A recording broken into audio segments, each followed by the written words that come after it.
Kenyan Gen Z activist KASMUEL McOure has finally responded to claims that he is clout chasing with the anti-government protests. Well, let's get into the details.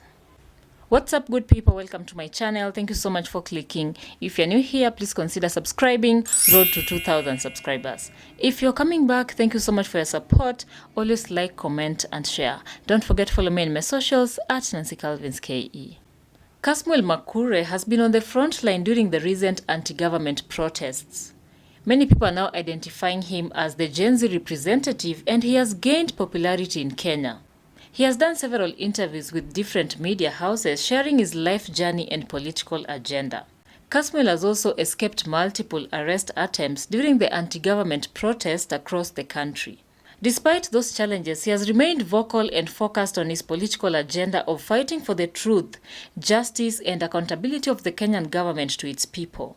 In the middle of all this, a video of the legendary Kenyan artist PREZZO calling him out as a clout chaser has elicited mixed reactions online. PREZZO said this about KASMUEL while speaking in a recent interview that has gone viral on social media. And I quote, "He's just a clout chaser. Anybody who is okay," while pointing at his head, "will see through him and everything he's trying to do. He's only looking for clout." End of quote. Of course, a section of netizens agreed with PREZZO while others came out strongly to defend KASMUEL. Some of the reactions on PREZZO's sentiments were as follows, especially on X platform, and someone shared here, I quote, "I agree with PREZZO. KASMUEL is a clout chaser. Been with him on and off the streets, and I can confirm, being tear-gassed, threatened, and insulted for clout is our game.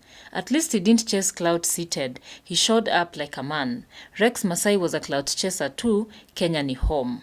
That is someone who is also putting it out that indeed if KASMUEL is a clout chaser, then at least he showed up during the protests. Someone also shared here, I quote, "Nuclear? Guys, when I tell you KASMUEL is just after the government money, I mean it. PREZZO himself had seen it. Ubaya mnaonanga sisi ma small wings hatujielewi. Okay, sawa, wait and see." That is someone who is also supporting PREZZO that KASMUEL may be up to other intentions apart from the agenda that he is actively pushing. Another user shared here, I quote, "PREZZO, the artist who brought showbiz and clout chasing to the Kenyan entertainment industry, has called out KASMUEL McOure for clout chasing. KASMUEL blocked me for calling him out. Let's see if he will block El Presidente as well." That is someone who is also confessing that KASMUEL apparently blocked him for calling him out, and so let's wait and see if PREZZO will be blocked as well. Crazy. Another user shared here, I quote, "PREZZO is someone bright. See how it goes to lengths to avoid naming names. No one can even sue you if you do it that way.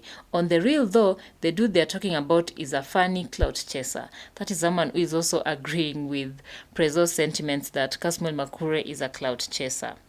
Netizens kept engaging, and someone shared here, I quote, "These are rich kids just throwing accusations without any substance, only their feelings." Another user also shared here, I quote, "I can't take opinions from anyone who I didn't see on the streets in June." So this is someone who feels like anybody who is sharing the opinion now and they were not on the streets in June during the protest, probably they can't take opinions from them.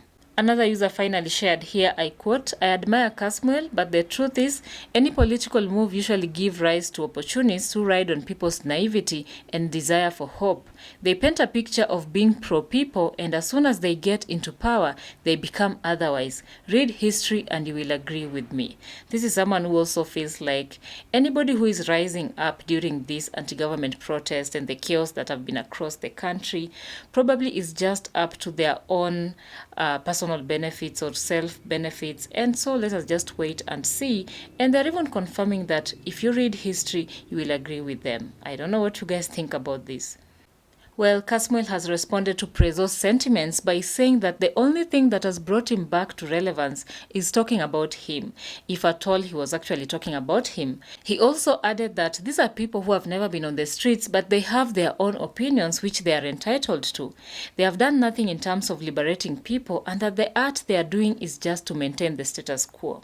Concerning being a clout chaser, KASMUEL admitted that he is a clout chaser, pushing the agenda for the people, an agenda against bad governance, corruption, and lack of accountability in government offices. He added that people who are sharing their opinions now, yet they were not involved in the anti-government protests, are just doing a recreational activity because politicians have gone back to their status quo. KASMUEL went ahead to declare his intentions to run for a political seat in 2027, something that has been speculated on the internet for a while. These speculations were fueled by his recent meetings with different politicians, including Mike Sonko, among others. He also commented on lawyer Morara Kebaso, who has been unmasking the rot in President Ruto's government, asking Kenyans to support him massively. KASMUEL also condemned the arrest of Kenyan billionaire Jimmy Wanjigi, who has been on the headlines for the past few days, putting it out that Kenyans are no longer safe, whether rich or poor. Some of the reactions on social media after KASMUEL admitted that he is a clout chaser but with a positive agenda were as follows. Someone shared here, I quote, "Thank you, KASMUEL. You are a Kenyan freedom fighter. In you, I see the spirit of Dedan Kimathi. You are our gem, my young brother. Let no one instill fear in you. You are a live wire that keeps our hopes up for the country, Kenya." That is someone who supports what KASMUEL is doing, and they are putting it out that he is a freedom fighter and that he should not fear anything but go after what he wants unapologetically. Someone else shared here, I quote, "We need to go on our knees to pray for KASMUEL's protection. He has brought so many to shame, and this is the time to support him for fighting for us. Shame on those who are criticizing KASMUEL and supporting Ruto and his government for stealing from Kenyans." That is someone who is clearly supporting KASMUEL and the agenda that he has been pushing. And also calling Kenyans to, support him and even pray for him, pray for his protection. Remember, KASMUEL had mentioned earlier that, his life has been in danger. He has experienced several arrest attempts, but he has managed to escape. So even at this point, his fans are even putting it out that people should pray for his protection. Someone else shared here, I quote, "What is so wrong if he meets the current leaders? He meets them with a purpose. Why are we so narrow-minded? Don't you think KASMUEL became a threat because of his charisma and strategy? He has empathy and therefore he must connect with grassroots citizens. How can any individual lead without recognizing the poor?" That is someone who also feels like KASMUEL meeting up with, political leaders, high-profile people in the country is according to his purpose, and probably that is why he has become a threat to many people because of his charisma and strategy. And the fact that he has also been connecting with the poor, he has been walking around in the ghettos, meeting up with people. That is a sign that he is connecting with people on the ground, and his fans are really appreciating that. Well, I don't know what you guys think about this. You can also share your thoughts on the comment section, and don't forget to subscribe to this channel if you haven't. Turn on the notification bell so that you don't miss out on the next upload. That is it for now. Thanks for watching. I'll see you on the next one. Bye bye.